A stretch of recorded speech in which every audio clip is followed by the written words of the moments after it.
Good day and welcome back to another DBZ Dokkan video. In this video we're going to be taking a look at part 2 of the Whirling Cherry Blossom campaign and just kind of dissect all of the events, the upcoming events, the dragon stones you can farm, and pretty much just everything you need to be aware of. So obviously part 2 comes with part 2 missions, and part 2 missions are pretty straightforward, to be honest with you. A lot of them are very simple: link leveling, clearing a super strike, clearing some stages under 2 and 3 minutes, clearing stages without taking damage. All of it is very simple. We'll be getting a super strike revamp next week Wednesday, so if you're someone who's done all the super strikes, you can just wait till then. If you don't want to wait, you can obviously do an old one now if you want to, or you can prep for that one on Wednesday if you want to. But basically it's very straightforward.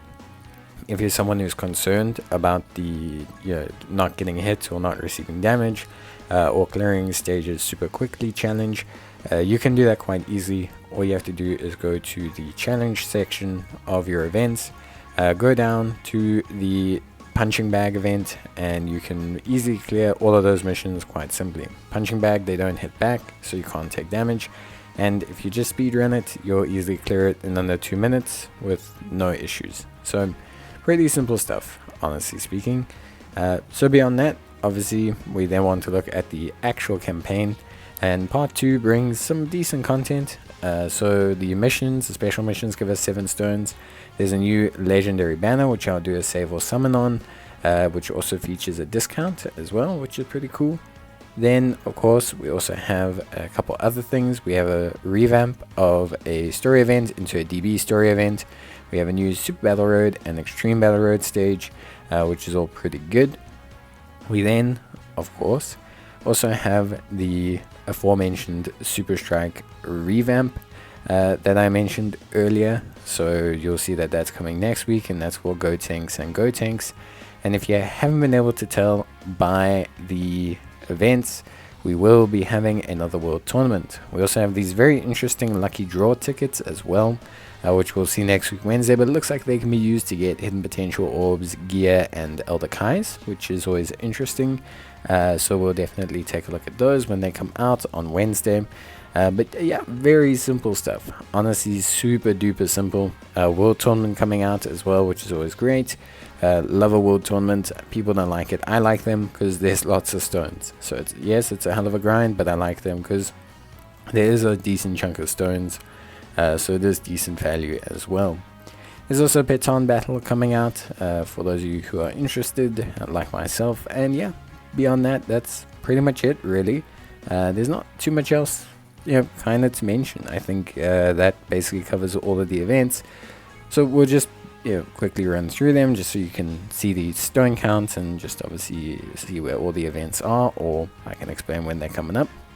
But the Super Strike revamp will come next week Wednesday the 19th, so you won't see it here. Although the event is currently up, it hasn't been revamped. It doesn't have stage 4 and 5 added yet, so yeah, keep that in mind. Then under the challenge section, the SBR and ESBR have obviously been added in, so you can see those 2 new stages. That will be 6 stones each, which is obviously pretty good. The Super Strike revamp will come out with about 24 stones as well, depending on if you've done the event before or not. After the ESBR and the SBR, there isn't too much in the way of brand new content, at least not right now. The big one is going to be obviously the DB story, so you can find it under the movie section, and it features a new support memory alongside Dokkan Awakenings for Goten and for Trunks. So pretty interesting stuff. Also with these revamps, they completely refresh the event, so it's pretty cool. Nice way to obviously grab some stones again, and there's 8 stages, and that means 16 stones, and of course if you add the missions in, that means 22 stones in total, because you can achieve 6 from the missions, again depending if you have done the event before or not. If you're like me, one of your missions will be grayed out and you'll only be able to receive 5, so technically 21, but still pretty good rewards, really solid rewards I would say, and pretty decent stuff. So DB story revamp, always something really cool, always something really helpful. and stones, Dokkan Awakening, support memories, never a reason to complain, to be honest. And then yeah, beyond that, the World Tournaments, obviously the big other event, World Tournament, will be over 50 stones, depending on how dedicated you are. That'll be out next week Friday, and I'll obviously do a video, as I always do, about the World Tournament, the teams, etc. So yeah, pretty simple stuff. And that's basically it. The only other thing really to mention is the Legendary Summon banner, which I'll be doing a save or summon on. And that's everything you need to know. So all really pretty much covered. 110 stones plus, give or take what you've done before, which is pretty good stuff. And obviously give or take how hard you grind at the World Tournament. This banner we'll discuss in more details a bit later on. But yeah, in general, pretty good part 2, I would say. Enough to kind of keep you busy, but still a little bit of a slower period. So take a break, relax, and chill out. That's it from me. Bye.